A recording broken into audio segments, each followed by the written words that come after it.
Pemirsa, perdagangan saham di Bursa Efek telah dibuka dan selanjutnya kita akan mencermati kinerja perdagangan saham hari ini.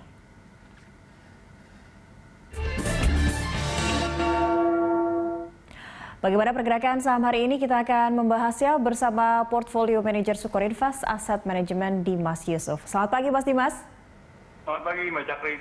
Tadi kita lihat indeks IHSG sudah dibuka, kemarin juga ditutup juga menguat dan nampaknya tadi dibuka sebenarnya 5.140-an begitu ya, sudah di atas dari prediksi atau analisis dari sejumlah analis.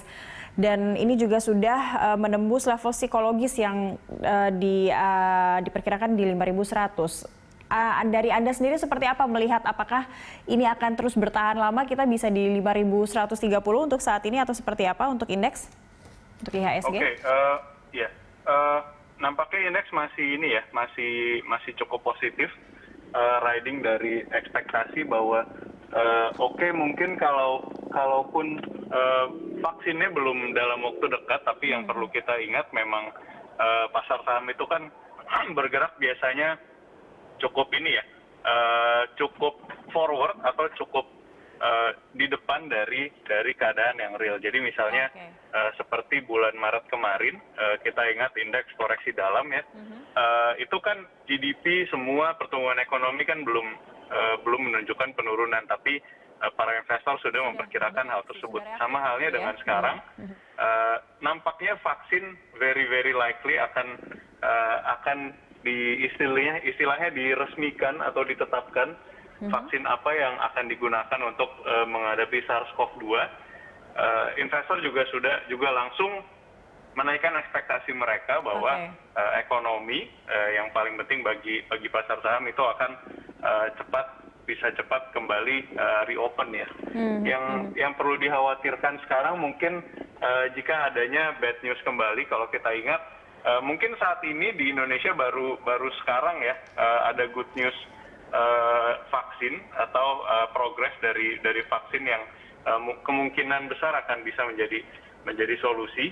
Nah, kalau di US kita ingat kemarin sudah beberapa kali ada good news, kemudian followed up by bad news yang mengatakan bahwa ternyata progresnya tidak secepat yang diperkirakan. Yang mungkin yang perlu diperhatikan adalah hal tersebut ya. Jadi mungkin yang justru bisa menggerakkan ke depannya itu dari situ. Tapi anyway, hopefully sih indeks masih bisa cukup sustain di level sekarang ya, karena walaupun ini mungkin pertama kali major good news untuk kita dari sisi progres vaksin, tapi perlu diingat saat ini tahapannya sudah cukup advance ya untuk pengujian vaksin SARS-CoV-2. Jadi kita harap bersama mudah-mudahan ini sudah cukup untuk ini ya, mendorong indeks kita ke atas lagi, karena memang saat ini posisi kita sudah naik dari bottom, tapi perlu diingat dibandingkan dengan kebanyakan peers, IHSG itu masih cukup lagging, mengingat 2018, 2019 yang lain masih, terutama 2019 ya, yang lain masih bisa naik lumayan, kita justru cukup flat ya. Oke, Mas Dimas, ini kalau kita berharap di 5.133 sekarang ini indeks bisa cukup sustain, tapi perlu mengantisipasi tidak aksi profit taking dari para pelaku pasar melihat momentum indeks yang memang lagi sedang menguat cukup signifikan untuk saat ini.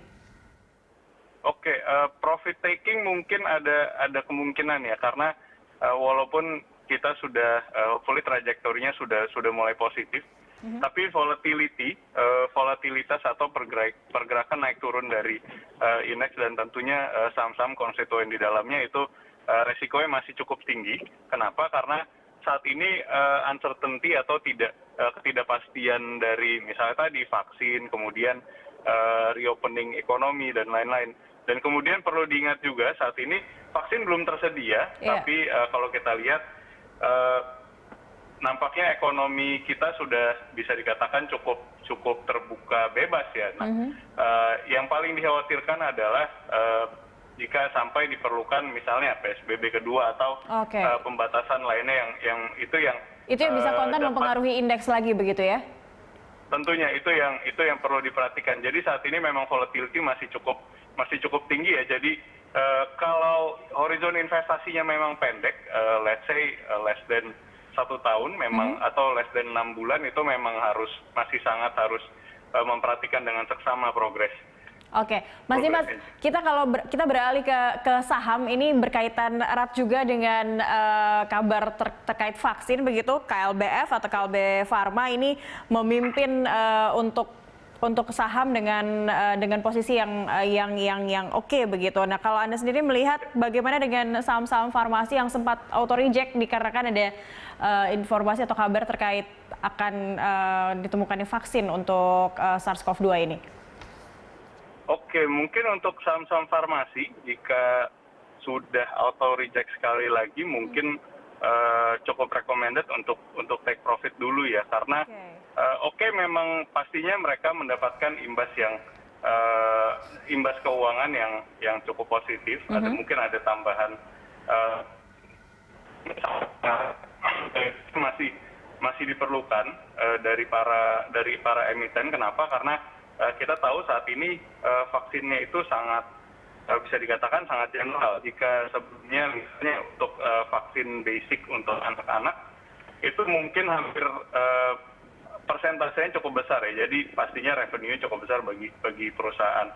Tapi kita ingat masih ada vaksin-vaksin yang pilihan lainnya itu yang profitnya atau marginnya cukup tebal. Tapi untuk vaksin SARS-CoV-2 ini kemungkinan besar akan disebarkan secara sangat rata. Mungkin harganya akan ditekan karena most likely sih mungkin akan disubsidi atau justru digratiskan oleh pemerintah, karena kita tahu ini efek ekonomi jika vaksin tidak tersebar secara merata justru lebih besar gitu. Jadi bisa dikatakan menyasar saham-saham farmasi ini adalah momen yang tepat begitu ya, atau ada saham-saham lain yang juga bisa disasar oleh para investor atau pelaku pasar begitu yang posisinya juga bisa mensupport IHSG, Mas Dimas?